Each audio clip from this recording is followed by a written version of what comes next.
Il a choisi le lendemain de son anniversaire pour faire son comeback sur la scène médiatique après plus de 2 ans de silence. Plutôt discret dans l'action politique mais très proche du chef de l'État, Patrice Talon, l'homme s'invite à nouveau dans l'espace public à un moment où l'actualité sociopolitique est abondante. À 79 ans, Bruno Amoussou, le président de l'Union fait la nation et député, membre du bloc de la majorité parlementaire, fait partie d'un groupe de 8 députés ayant introduit à l'hémicycle une proposition d'amendement de la Constitution du Bénin. Ce mardi 3 juin, le septuagénaire a exposé sur la chaîne nationale les motifs qui fondent cette proposition d'amendement, mais aussi sa lecture de la gouvernance mise en œuvre par le régime de la rupture, régime auquel il appartient. Au cœur de la polémique dans la presse locale suite à ces explications, Bruno Amoussou a-t-il réellement convaincu les Béninois?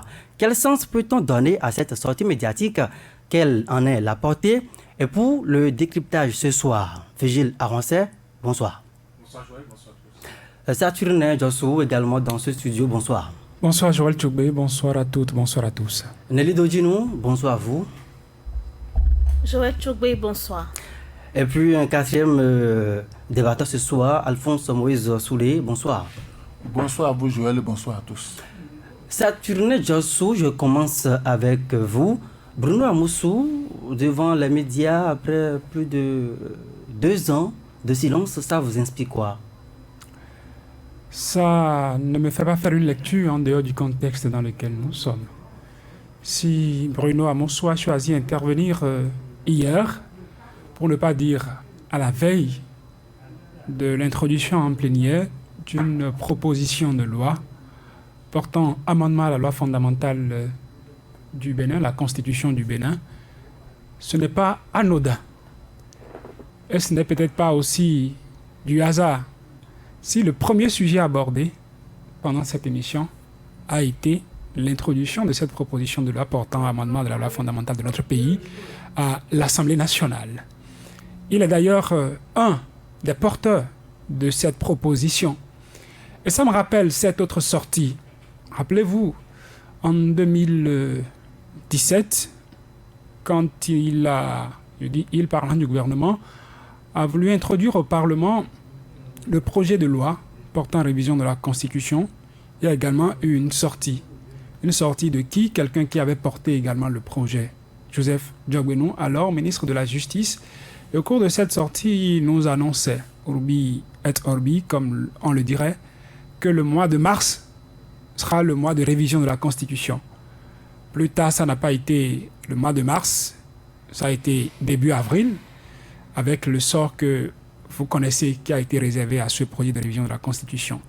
Cette fois-ci, ce n'est plus un projet, c'est une proposition, donc portée par les députés. Il était à mon avis de bon ton qu'un député porteur de ce projet sorte. Et quand on regarde sur la liste de ceux-là qui ont signé la proposition de loi, il y a un Bruno Amoussou qui, qu'on l'aime ou qu'on l'aime pas, est quand même une figure politique pas des moindres dans notre pays.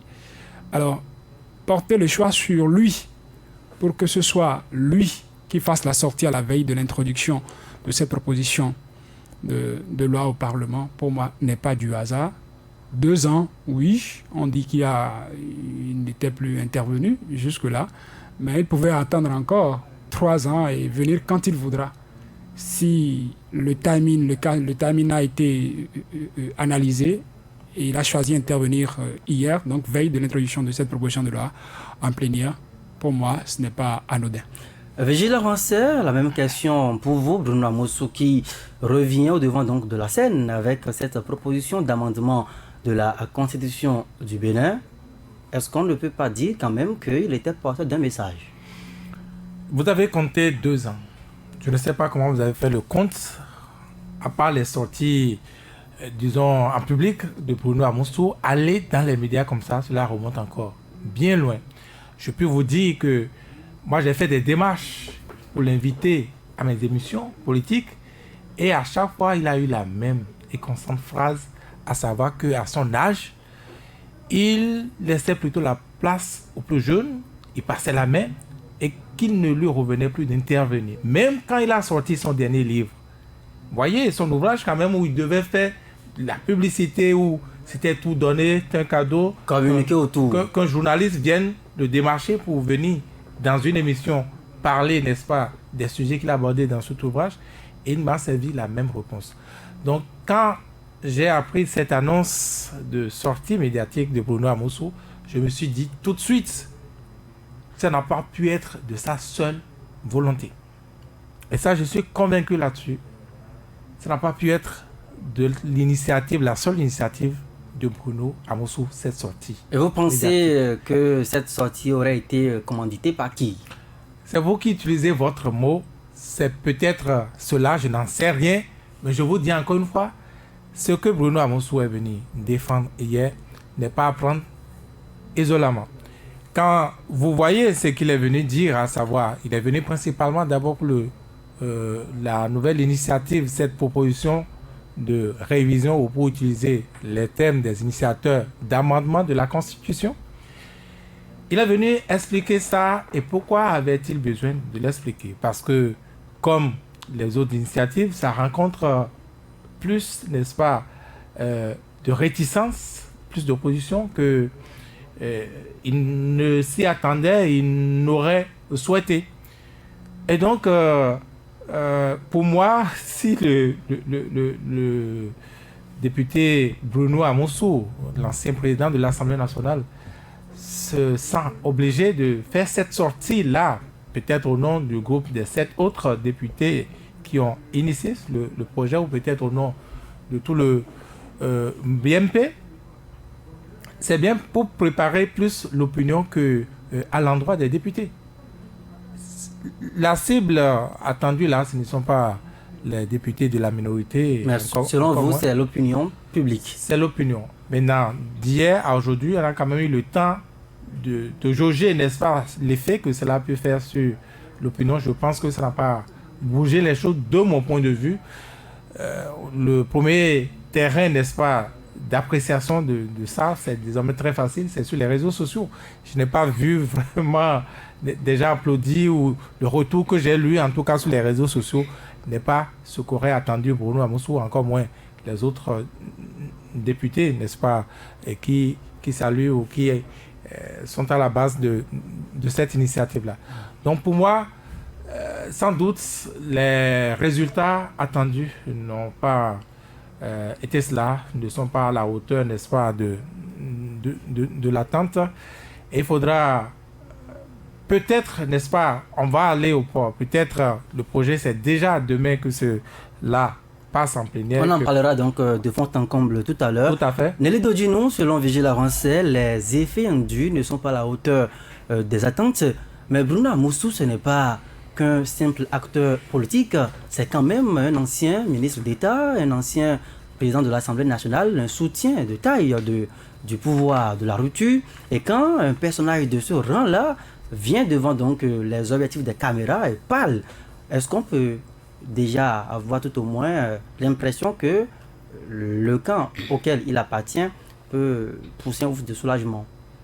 Le terrain est balisé. Pas forcément. D'abord, je tenais à vous dire que ce n'est pas il y a 2 ans que Amoussou était toujours devant les caméras. La crise au sein du PSD, on a vu un Amoussou revenir au devant de la scène, tenir des meetings. On a vu comment ça s'est passé, ce match entre Golou, le président déchu. On a vu comment ça s'est passé. Ça a été une bataille de longue haleine et les médias ont été fortement sollicités. Juste pour vous dire, il était là. Dès qu'il sent peut-être le danger ou son avenir politique, parce que même après 80 ans, il continue toujours Mais il n'allait plus dans les médias. C'est important. Il n'allait plus. Il fait les meetings, c'est vrai, mais il n'allait pas dans les médias. Au devant de la scène, comme il l'a fait ce mardi, voilà. C'était rare. Bon, c'était rare, mais quand même, il reste toujours au niveau de la scène politique. Mais hier, c'était une émission où il était venu donner son point de vue à la veille de cette proposition de loi qui sera débattue demain à l'Assemblée nationale. proposition de loi portant amendement de la Constitution. Un nouveau thème pour ne pas dire la révision de la Constitution. Vous le savez très bien, c'est un jeu de mots, ça revient au même. Encore que l'amendement, quand vous lisez le préambule de la Constitution, le mode d'amendement n'est pas prévu pour la révision de la Constitution du Bénin. Donc c'est une innovation de nos députés pour atténuer le choc ou bien l'effet que ça fait quand on évoque la révision de la Constitution au Bénin. Et vous avez compris que l'effet a été vraiment atténuant parce que il y a un an et aujourd'hui, c'est le même objectif, mais ce n'est plus le même impact, ce n'est plus la même veille, ce n'est plus la même tension. Donc du coup, les députés ont réussi ensemble avec le gouvernement à avoir cela de la part des experts de la Constitution, également de la population. Maintenant, pour revenir à votre question, qu'on le veuille ou pas, Bruno Amoussou fait partie de ceux qui savent tenir un discours, qui ont le verbe et qui s'expriment avec une tempérance extraordinaire. Moi, j'ai vu Bruno Amoussou toujours il est resté égal à lui-même, très calme, très tempéré, et il sait quoi dire. Ce n'est pas pour rien, on était obligé de le faire venir. Des 8, il y en a qui peuvent parler.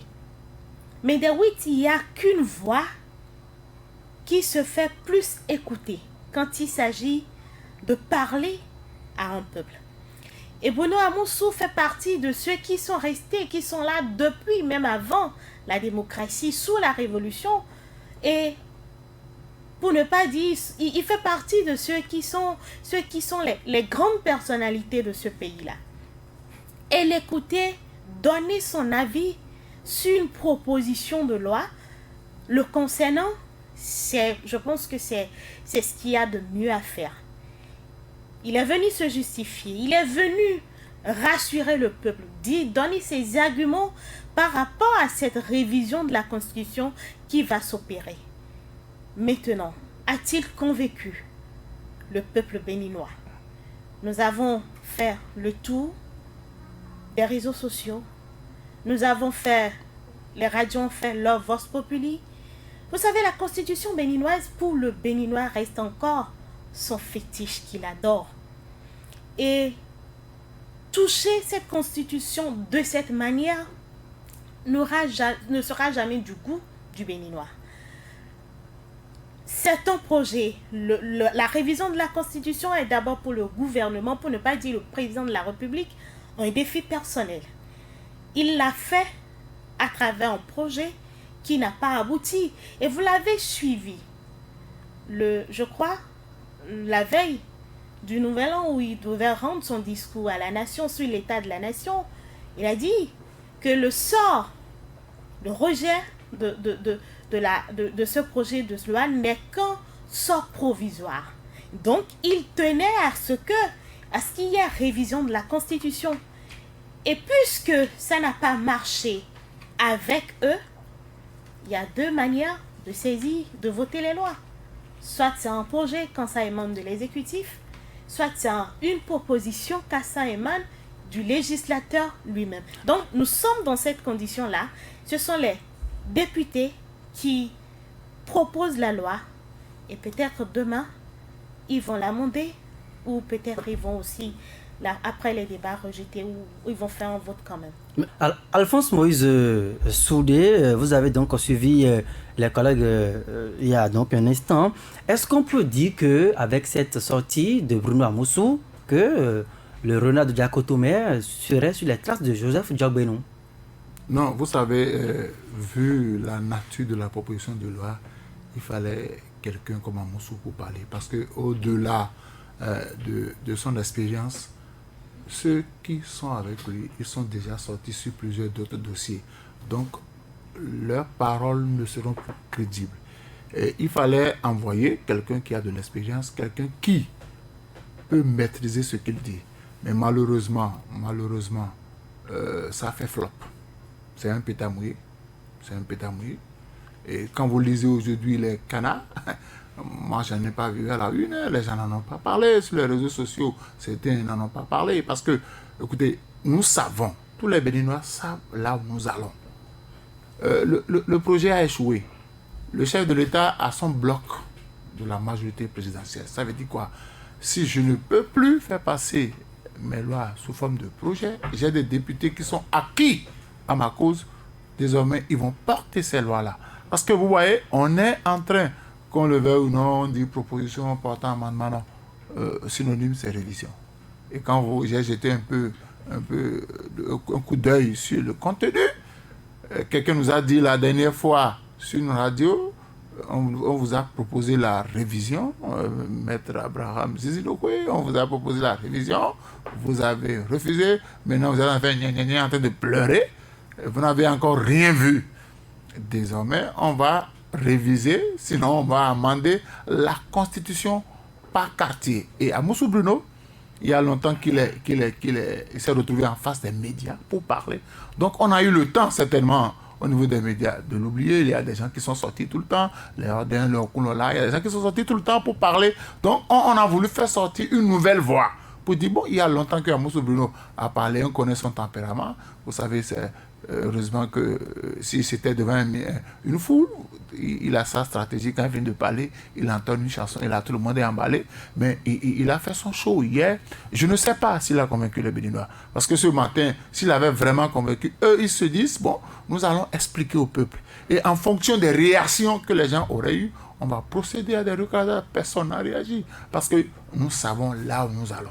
Le problème, c'est aussi simple que ça. Nous attendons demain. Est-ce que demain, les 60, ce qui est sur les 60 du BMP sont déjà acquis? Je ne vois pas un député du BMP, puisque avant que cette proposition de loi, ça a certainement fait le tour des 60 députés. Chacun a donné son avis. On attend que peut-être demain, on va débaucher des gens au niveau de la minorité. Mais je dis, à Moussou, il reprend du service. Parce qu'aujourd'hui, le président Talon a besoin de quelqu'un qui a encore sa crédibilité, quelqu'un qui a encore la verve, quelqu'un qui a l'expérience politique. Parce que le garde des Sceaux est parti.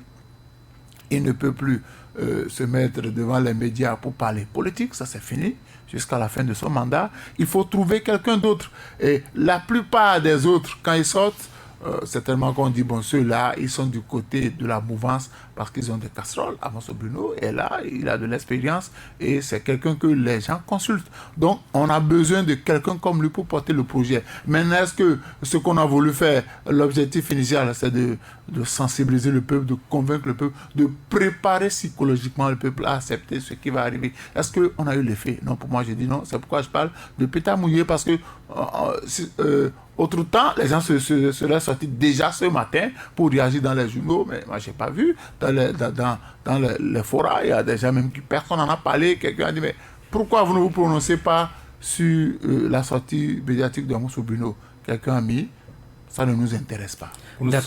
Pour susciter le débat autour. Oui. Malheureusement, quand ils ont lancé, personne n'en parle pour faire le débat, pour passer en revue tout ce qu'il a dit. Bon, c'est du déjà vu, quoi. Sauf que c'est la personne, c'est l'acteur qui a changé, mais le contenu reste le même. Saturnin Djassou, un diagnostic qui est clairement posé, l'organisation intempestive des élections, pratiquement, ça empêche le développement selon Bruno Moussou. Je ne pense pas qu'une organisation d'élections soit intempestive. Nous avons opté pour un processus démocratique. Il a expliqué, chaque 2 ans, chaque 3 ans, on organise des élections. Qui a son prix. Il en est ainsi dans des pays qui se veulent démocratiques, dans lesquels le recours aux urnes est une voie qui permet aux citoyens de désigner ceux qui devront, à un niveau ou à un autre, les représenter. Il faut aligner les élections. Il faut qu'on corrige une certaine, s'il faut l'appeler ainsi, injustice qui fait des députés, les rares, pour ne pas dire les seuls, qui font 4 ans, alors que le président fait 5 ans. Et donc, c'est comme se faire justice, quoi.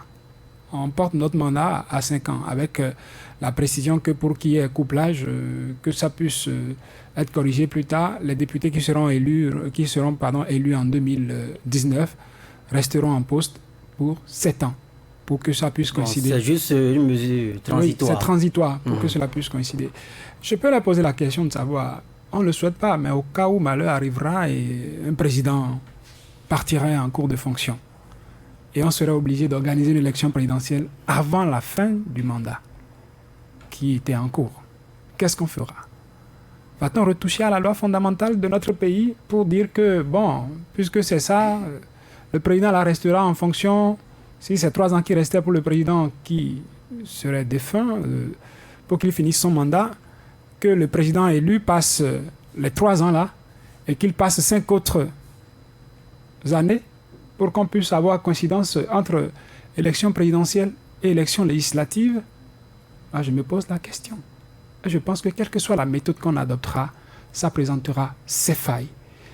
Quand j'ai lu l'exposé des motifs qui accompagnent la proposition introduite au Parlement, on a semblé, comme vous l'insinuez déjà, dire que oui, pour un pays, passer des périodes d'élection sont des périodes d'instabilité qu'il faut pouvoir, si on avait la possibilité, peut-être, c'est moi qui fais cette lecture, de les épargner, de les éviter, on les aurait fait. On ne saurait craindre ça si dans un pays, le mécanisme est mis en place pour qu'on puisse aller à des élections telles que les tests le prédisent. Parce que c'est de là que viennent les problèmes.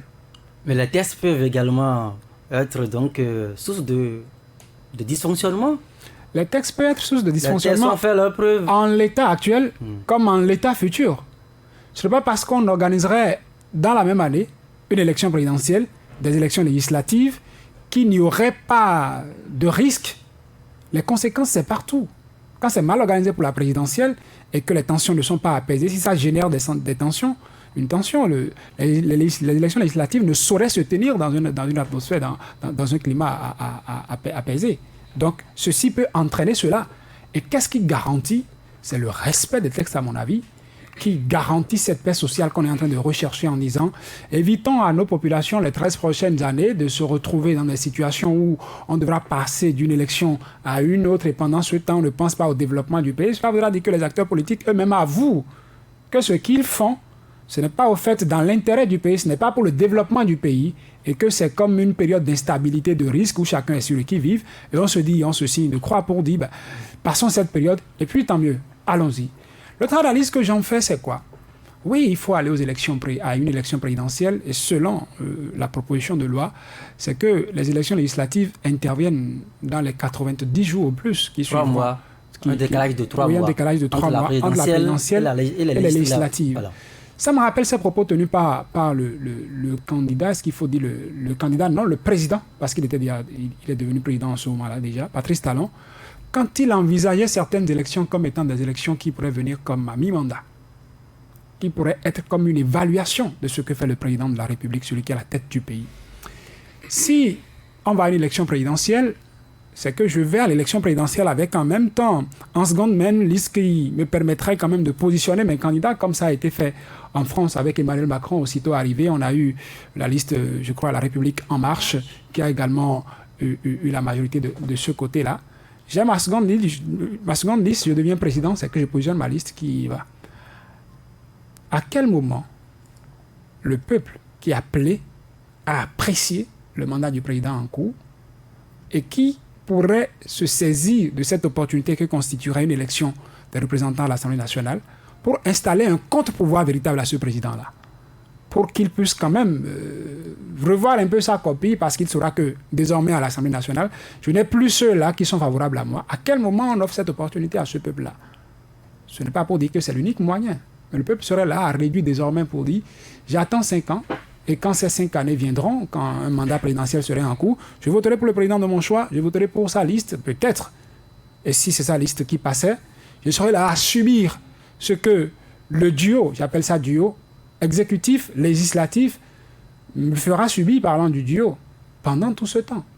Et peut-être qu'on sera en train de calculer les choses également pour qu'il y ait d'autres coïncidences de mandat. Donc, chaque mesure proposée aujourd'hui a ses forces et a ses faiblesses.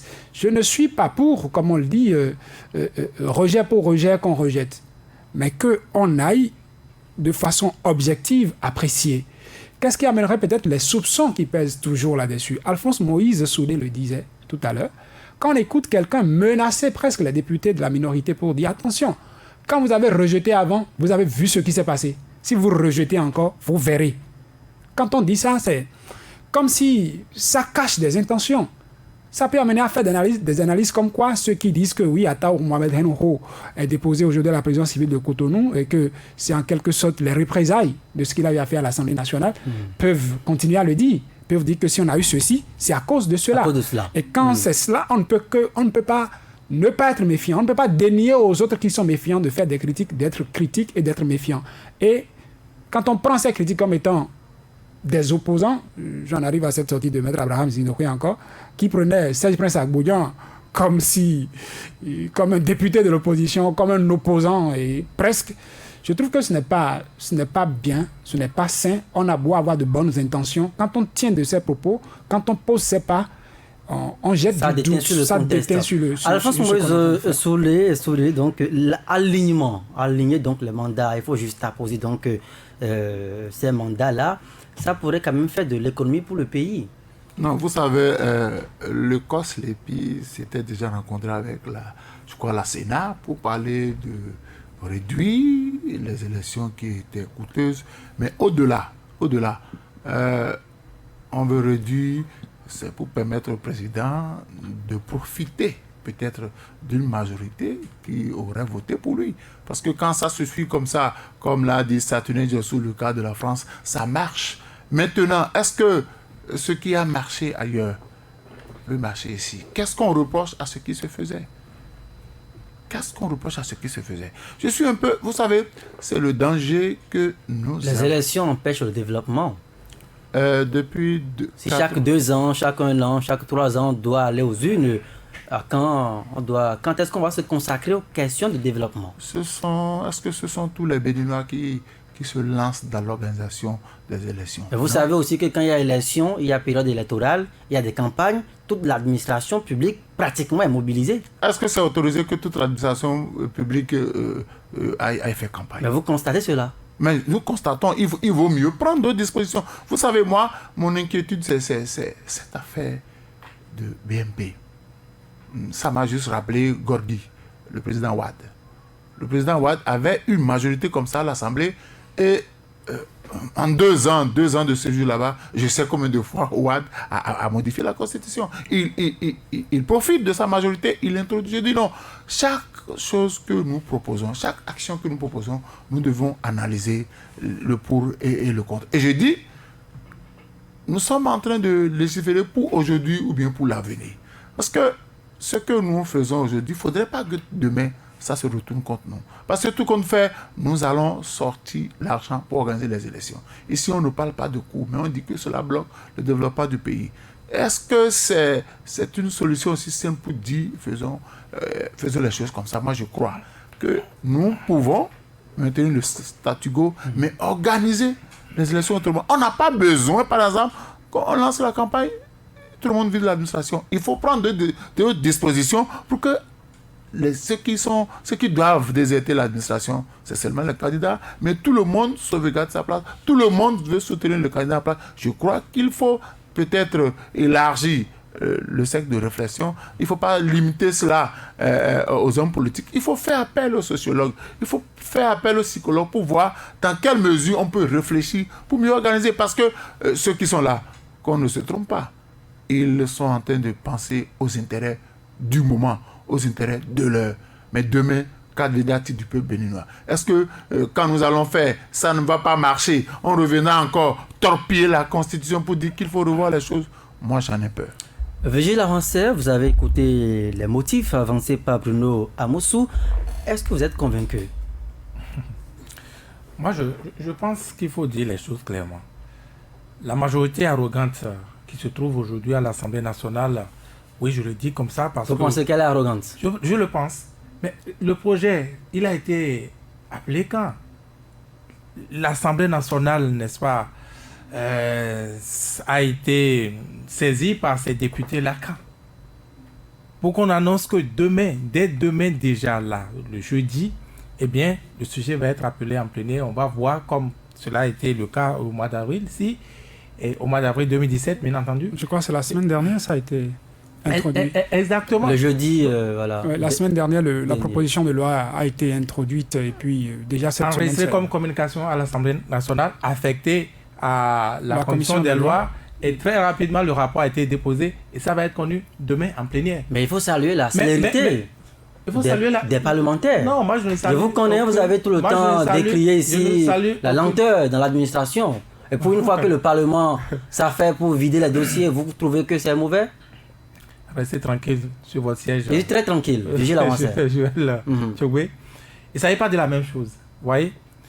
Moi, je pense que pour des sujets aussi importants et pour une constitution qui n'est plus à démontrer, du moins, n'est-ce pas, l'attachement des Béninois pour une telle constitution, qui n'est plus à démontrer aujourd'hui, cette majorité, parce qu'elle est majorité, ne devrait pas se permettre tout. Vous voyez? Donc, le temps du débat, le temps de la pédagogie, le temps de pouvoir sensibiliser les gens, on ne se le donne même pas. On a l'impression que c'est le temps de tous les dangers. On a l'impression que c'est le temps où tout peut arriver, donc il faut très vite passer aux choses. Sinon, qu'est-ce que vous avez vu? Vous avez vu qu'il y a quelques semaines, oui, je dis juste quelques semaines, il n'aime pas quand je dis toujours on a démarché. On a démarché certains acteurs de la société civile qui ont porté le sujet, qui ont annoncé. Est-ce que cette coïncidence-là n'a pas dérangé? On a l'impression que et ces organisations de la société civile et ces acteurs politiques, notamment ceux qui portent le projet aujourd'hui, on a l'impression qu'ils travaillent tous dans le même laboratoire, puisque l'un a juste précédé l'autre. Puisqu'il y a eu des séminaires, Bruno Amoussou l'a dit hier sur les plateaux, qu'il y a eu des séminaires en concertation avec les parlementaires, les OSC et d'autres forces de la nation. Il y a eu sur des questions comme la représentativité des femmes, par exemple, au Parlement, et d'autres questions. Il n'y a pas eu de séminaire dans la Cour des comptes, par exemple. Tout le monde se met d'accord sur ça. Allez interroger les organisations de la société civile. Je mets à leur décharge qu'il y a, par exemple, Alcré et Social Watch qui ont conduit des études avec l'Union européenne sur l'intégrité et que cela a abouti à la conclusion qu'il faut la Cour des comptes. Au-delà même de ça, c'est une norme communautaire à laquelle il faut s'aligner. Donc, on le dit ainsi et on le comprend, n'est-ce pas? Et on sait qu'on s'occupe uniquement de la Cour des comptes et on y va. Les pays où on parle d'amendement de la Constitution... Je ne vous arrête pas, Virgile Avancé, il faut préciser que la Cour des comptes, telle qu'on l'envisage, telle que proposée dans cette proposition de l'apportant amendement, le président de la Cour des comptes est nommé par le président de la République en Conseil des ministres. Et le président de la Cour des comptes qui est nommé par le président de la République, c'est lui qui fait maintenant des propositions des gens qui vont composer cette Cour au président de la République, qui c'est comme pour dire nous sommes avec une Cour. Le test sera soumis à l'amendement. Amendement. Et voter sur cette forme. Président peut-être dans 2 ans, les autres membres de la Cour des comptes on sera appelé à faire le même exercice, à réviser la Constitution pour corriger ces choses-là. Je dis, dans d'autres pays, dans les pays sérieux, dans les pays normaux, c'est un débat public, un débat général. Surtout que ces acteurs-là pensent travailler pour les populations béninoises. Vous pensez que c'est rien du tout que les députés s'asseyent pour dire qu'ils vont prolonger leur mandat de 2 ans pour pouvoir aligner les élections au nom de l'économie qu'il faut faire pour ce pays. Et en dehors, n'est-ce pas, des bénéficiaires de toutes ces bonnes choses-là, où ça va se faire très rapidement, parce que c'est tellement calculette en main, on a vu que le contexte est favorable, il faut y passer maintenant ou jamais. Vous pensez que quelque chose du genre, quelque chose de bien se fait comme ça, surgir, agir et disparaître? Vous pensez que c'est un slogan dans des milieux catholiques? C'est un slogan des milieux catholiques. Hier, au cours de l'émission, Bruno Amoussou a certifié quand même que le bloc de la majorité parlementaire est en discussion avec leurs collègues donc de la minorité. Et que le consensus se dégage généralement sur ces questions-là. Mais il ne peut pas avoir un tel consensus en dehors du peuple. Il ne peut pas avoir un tel consensus en dehors, n'est-ce pas, des autres couches. Vous parlez de quel peuple, ils ne sont pas... Vous parlez de quel peuple, les députés ne sont pas les populations. Ils sont bien sûr... Mais ils représentent les populations. Mais vous avez dit représentants. Vous avez dit représentants. Ils ont un pouvoir dérivé, Vigile. On les a envoyés là-bas pour... Vous avez dit dérivé. Vous avez dit dérivé. la constitution du 11 décembre 1990 a été adoptée. On peut comprendre. La constitution du 11 décembre Un peu de 1990, moi, on comprend. oui, a été adoptée par référendum. Vous l'avez appris, Joël. L'histoire nous l'enseigne. Voilà, donc ce n'est pas rien, Joël. Donc, Vous l'avez déjà dit ce qu'il voulait dire. les populations, du moins les députés, ne peuvent pas, parallélisme de forme oblige, ne serait-ce que pour la charge sociologique, la charge historique de cette constitution, se mettre ensemble à l'Assemblée nationale, que fût-elle minorité ou majorité, pour dire qu'ils révisent parce que leurs intérêts... Nous parlons d'amendement. Nous parlons d'amendement ici, Vigile Arancet. Qu'est-ce que vous appelez doit-on verser encore dans une consultation populaire pour gagner des ressources de l'État dans un contexte d'austérité? Vous me faites rire. Vous me faites rire. Même une virgule changée à cette constitution, ça devait engager tout le monde. Même la bonne dame vendeuse d'affection au bord de la voie de Boycon est concernée. Vous parlez de quoi? Parce que quoi? Voilà, quand vous vous désintéressez de tout, on a désormais multiplié par 100. Oui, les tarifs dans les postes de péage. Non, je me désintéresse de la politique, ça ne me regarde pas. Mais les transports ont augmenté. Les transports ont augmenté, le maïs, le prix du maïs va aussi augmenter. Tout va augmenter. Et vous, là, c'est pas... Même le prix du piment va augmenter. Donc ça concerne tout le monde. Nelly Dodjinou, sur la question, Nelly Dodjinou, vous avez écouté Bruno Amoussou avec des motivations. Le projet n'est pas parti est nihilo, ça a des fondements. Non. Vous savez, nous avons opté pour le système démocratique. Et la démocratie a un prix. Vous voulez que le président de la République et l'institution de contre-pouvoir aient les mêmes mandats, viennent pratiquement au pouvoir au même moment. Qui va contrôler qui? Il y a 3 mois d'écart. Je vous le rappelle. 3 mois d'écart. Ce qui veut dire que le mandat des députés finirait, ou bien le mandat du président finirait 3 mois avant celui des députés. Vous, dites-moi, la logique là, qui contrôlerait qui? Encore que, actuellement, nous avons un système de 4 mandats pour les députés. De 4 ans. De 4 ans. Mais malgré ça, le président de la République, pendant les 3 années, a une majorité confortable. Et tout passe comme une lettre à la poste. Même pour la révision de la Constitution, parce qu'il y a une majorité, la révision va se faire. Mais non, quand vous aurez des députés qui seront issus de la liste du président de la République et qui seront là pour 5 ans sans être inquiétés, qu'est-ce que ça va donner? Autant supprimer l'Assemblée nationale. C'est parce que... Vous pensez que ça remet en cause l'ordre démocratique? Tout. La séparation des pouvoirs. Ça remet la... Je viens de vous l'expliquer. Quand vous avez un président qui vient pour faire 5 ans, des députés qui seront issus de sa liste pour faire 5 ans, il n'y a pas de perturbation. Il est confortable. L'action gouvernementale va se contrôler comment? Alors que c'est une institution de contre-pouvoir, nous sommes où là? Premier point. Deuxième point. On vous dit, c'est pour faire économie, pour faire des économies.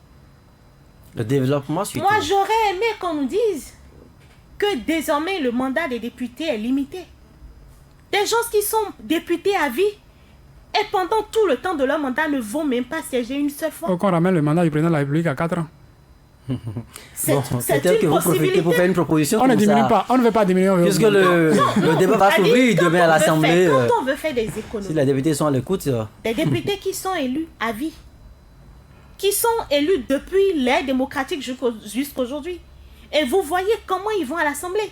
Les lois sur le code pénal a été votées à combien de députés? Des députés qui se retrouvent finalement à 15 à 16 pour voter une loi qui engage la vie d'une nation alors qu'ils sont payés. Ils sont entretenus. Oui, moi Nous allons faire court, précis, concis. Oui, moi je veux juste aborder le dernier point où on parle de représentativité nationale ou bien de politiciens qui n'est pas représentatif sa vision. Pourquoi avoir faire le Bénin, je ne sais pas comment on dit, la carte électorale? Pourquoi avoir créé des circonscriptions? C'est parce qu'il s'agit d'une élection législative et non une élection présidentielle. Une élection présidentielle, c'est une personne qui a une vision générale pour une nation. Mais quand il s'agit des circonscriptions, on rapproche l'élu aux côtés de sa base, de sa population. Et le député, c'est le représentant de cette localité. Comment ça se calcule pour se faire dégager en député? Il y a un quotient électoral qui est fait. Ce qui veut dire, quand vous votez dans l'ensemble, dans la circonscription, il y a un quotient. Compte tenu du nombre de votes, c'est en fonction de ça que vous êtes élu député. Ce qui veut dire, il y a déjà la représentativité. C'est-à-dire, vous avez la moyenne dans votre circonscription électorale avant d'être député. Il y en a qui vont se retrouver avec 19 000 voix, 20 000 voix, et ne pas se faire lire dans sa circonscription. Et ailleurs, une autre personne va se retrouver avec 32 000 voix et ne pas se lire, alors qu'ailleurs, une autre personne va se retrouver avec 12 000 voix et se faire lire. Donc pour vous, en un mot, il faut balayer cette disposition. Ça n'a aucun sens. Saturnin Djassou, est-ce que ça a du sens selon vous? Pour faire court sur ce sujet de pourcentage à avoir, je pense que le temps, d'aucuns diront que c'est le second dans le nom de Dieu. Et moi, prenons date, c'est pas que je défie ceux-là qui ont mené cette réflexion. Ils l'ont proposé parce qu'ils savent qu'aujourd'hui, il y a quelqu'un qui est au pouvoir qui fédère les énergies autour de lui. Vous n'êtes pas sans savoir que vous avez vu des livres circuler récemment où il y a le regroupement de partis politiques. Je crois qu'on a eu 3 blocs essentiels composés de ceux-là.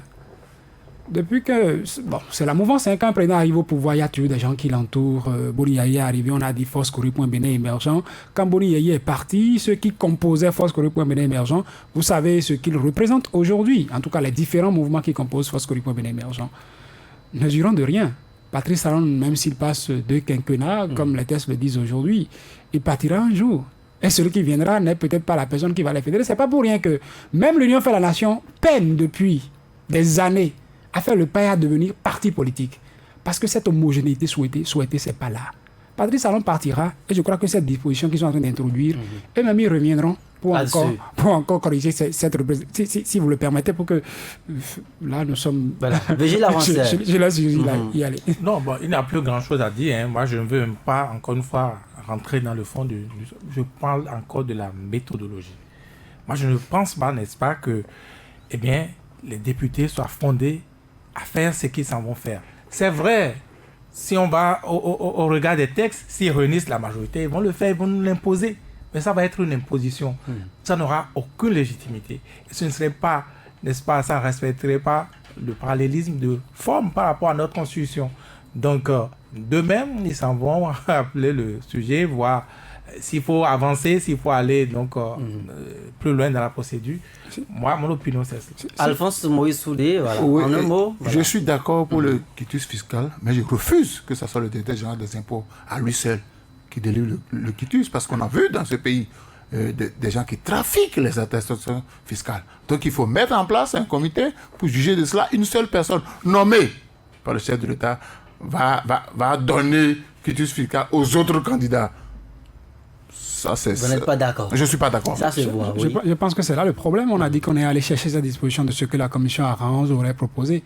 La commission Arange n'a pas proposé qu'avant qu'on ne fasse cette proposition, qu'on interdise à toute autre personne de donner un quitus fiscal, si ce n'est celui-là qui est à la tête des impôts. Il y a ça, les députés de la minorité aujourd'hui, c'est vrai qu'on parle de consensus. Parce qu'on voit que les calculs aujourd'hui sont défavorables.